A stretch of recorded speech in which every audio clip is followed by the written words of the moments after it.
Assalamualaikum warahmatullahi wabarakatuh. Waalaikumsalam warahmatullahi wabarakatuh. Kembali lagi bersama saya dalam acara Bincang Pengawasan. Di hari yang penuh berkah, di tempat yang biasanya kita di Saung, Bu. Kita di ruang dapur kreatif room Inspektorat Jenderal Kementerian Agama.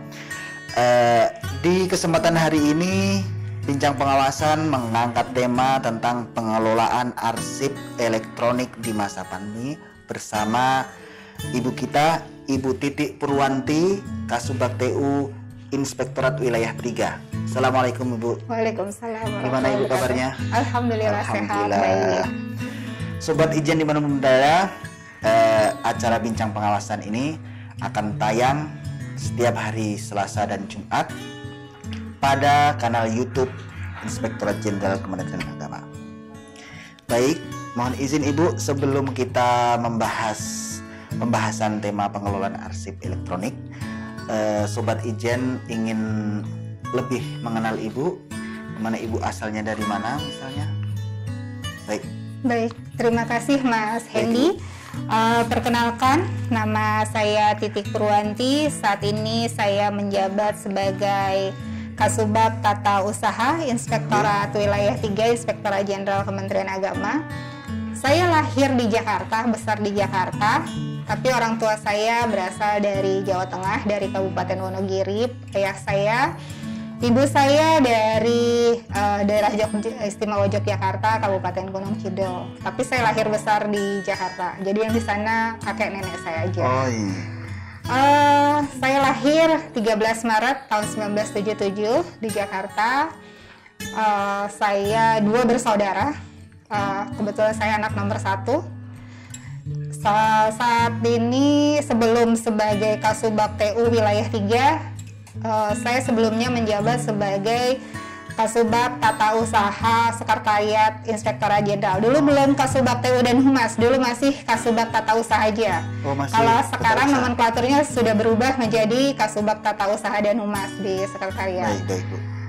Pengangkatan CPNS saya sebelumnya itu sebagai calon auditor. Oh, calon auditor juga, Bu? 2006 sebagai calon auditor. Di penempatannya dulu di bagian pengelolaan hasil pengawasan. Saya lama di sana, juga pernah di bagian hukum dan perundang-undangan sebelum akhirnya diangkat menjadi struktural sebagai Kasubag Tata Usaha. Kalau sebelum menjadi Kasubag Tata Usaha kan formasinya Ibu kan dulu calon auditor. Apa pernah sudah menjadi auditor? Belum, saya setelah lulus diklat jabatan auditor JFA waktu itu belum sempat menduduki ke Inspektorat Wilayah. Oh, belum. Jadi setelah lulus JFA langsung ke struktur. Langsung menjadi eselon 4 ya. Tentang membahas tentang pengelolaan arsip. Sebelum membahas itu, tentang jangkauan pengawasan wilayah di wilayah 3 itu apa aja, Bu? Untuk Inspektorat Wilayah 3, jangkauan pengawasan kami itu untuk Provinsi Sumatera, kami membina Provinsi Kabupaten Riau, kemudian Kepulauan Riau dan Provinsi Lampung.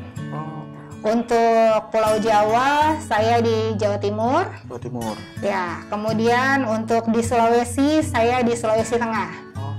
Untuk Kalimantan, saya di Kalimantan Timur. Kemudian untuk Indonesia bagian timur, saya di Maluku Utara dan Nusa Tenggara Timur NTT. Jadi 8 provinsi. Untuk pusat. Kami membawahi untuk pengawasannya itu Direktorat Jenderal Bimbingan Masyarakat Islam, kemudian Direktorat Jenderal Bimbingan Masyarakat Hindu dan BPJPH. Jadi 3 satker untuk pusat. 3 satker pusat dan 8 ya? Provinsi. Baik. Berarti Ibu di wilayah Ibu membina provinsi saya, Jawa Timur, Bu ya. Iya. Asalnya dari Jawa Timur ya, Bu. Ya, Bu. Baik. Kita memulai pembahasan tentang tema kali ini tentang pengelolaan arsip elektronik, Bu. apa sih yang disebut dengan arsip elektronik dan perbedaan dengan arsip yang bukan elektronik itu, Bu? Pengertian arsip, sebenarnya arsip itu segala bentuk, baik itu berupa kertas, naskah, film, mikrofilm, rekaman, baik suara, gambar, peta maupun dokumen-dokumen lain. Itu yang sifatnya berupa salinan dan biasanya itu terkait dengan kebijakan, terkait dengan peraturan, terkait dengan kegiatan dan sebagainya yang menggambarkan akuntabilitas dan kinerja dari suatu organisasi. Itu arsip pada umumnya. Nah, sedangkan untuk arsip elektronik sekarang kan sudah berkembang namanya arsip elektronik. Jadi arsip elektronik itu sebenarnya semua yang tadi ada pada arsip pada umumnya, namun sudah berubah bentuk menjadi bentuk-bentuk digital.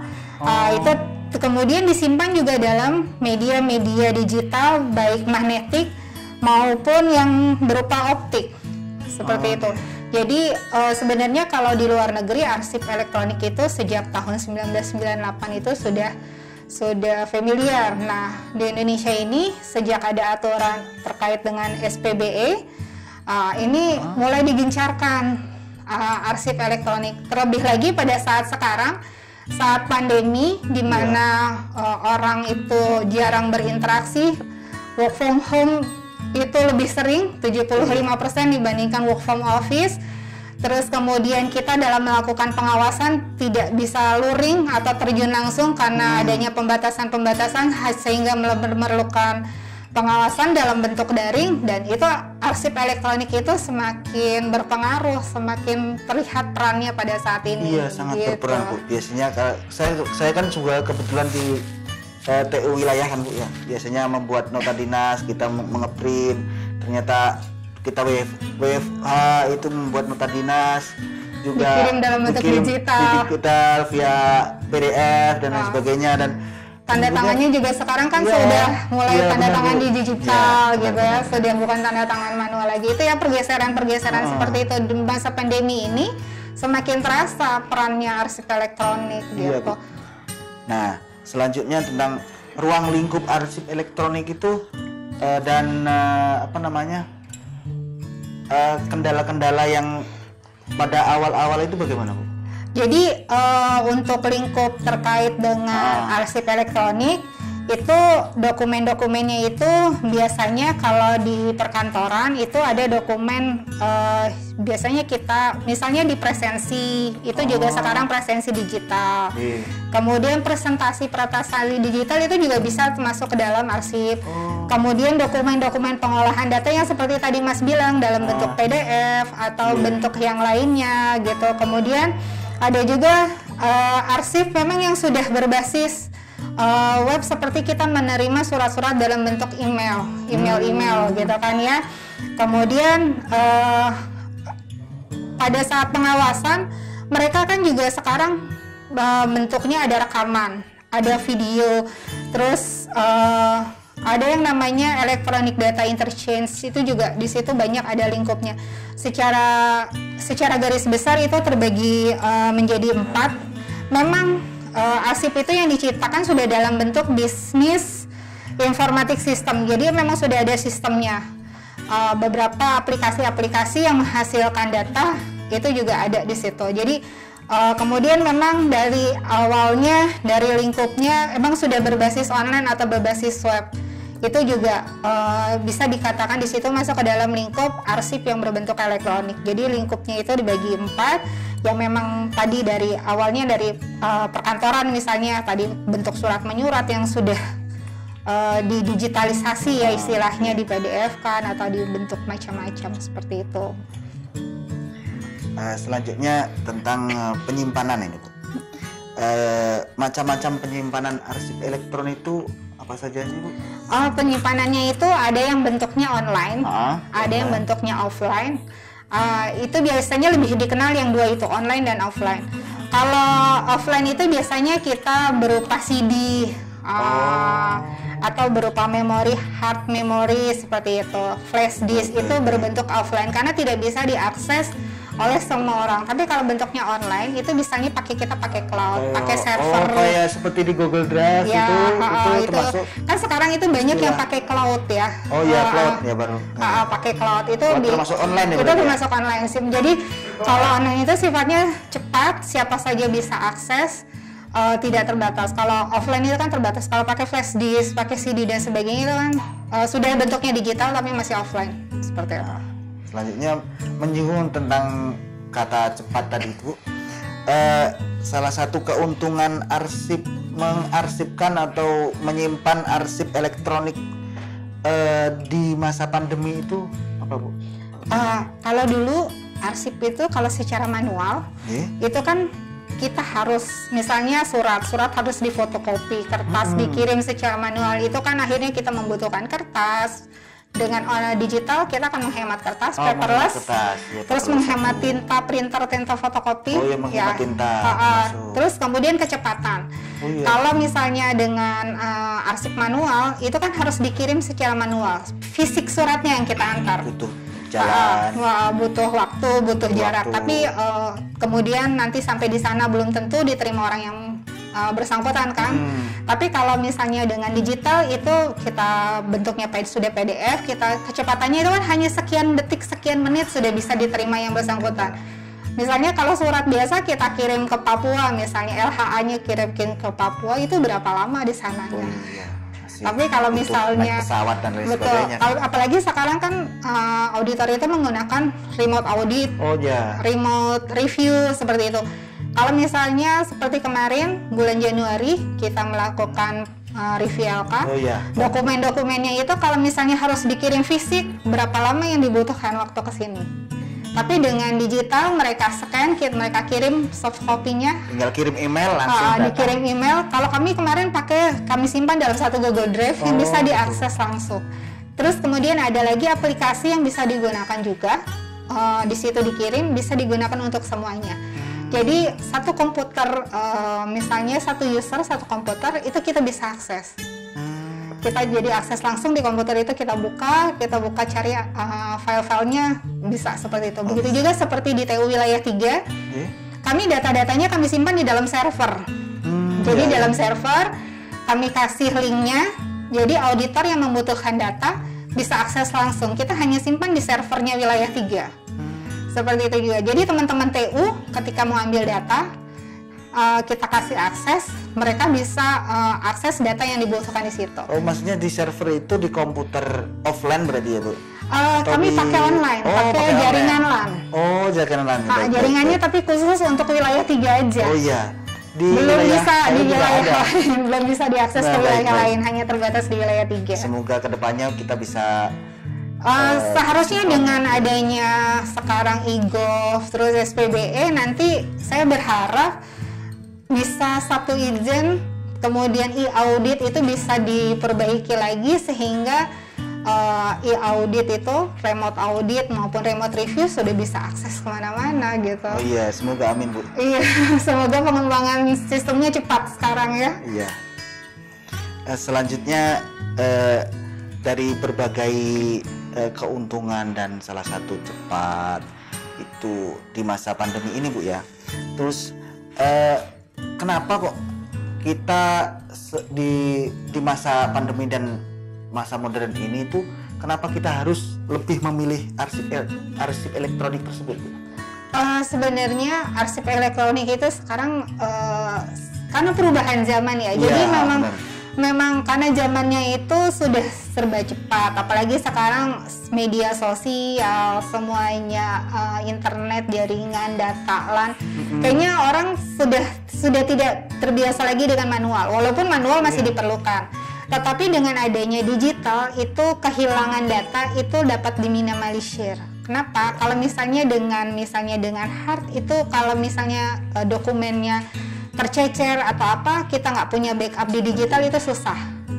Jadi kalau misalnya manual, arsipnya hilang atau datanya hilang atau surat itu hilang, susah mendeteksi. Tapi dengan digital, kita dengan sekian detik, sekian ini bisa melihat arsip itu posisi ada di mana, surat itu posisi ada di mana, disposisinya ada ke siapa.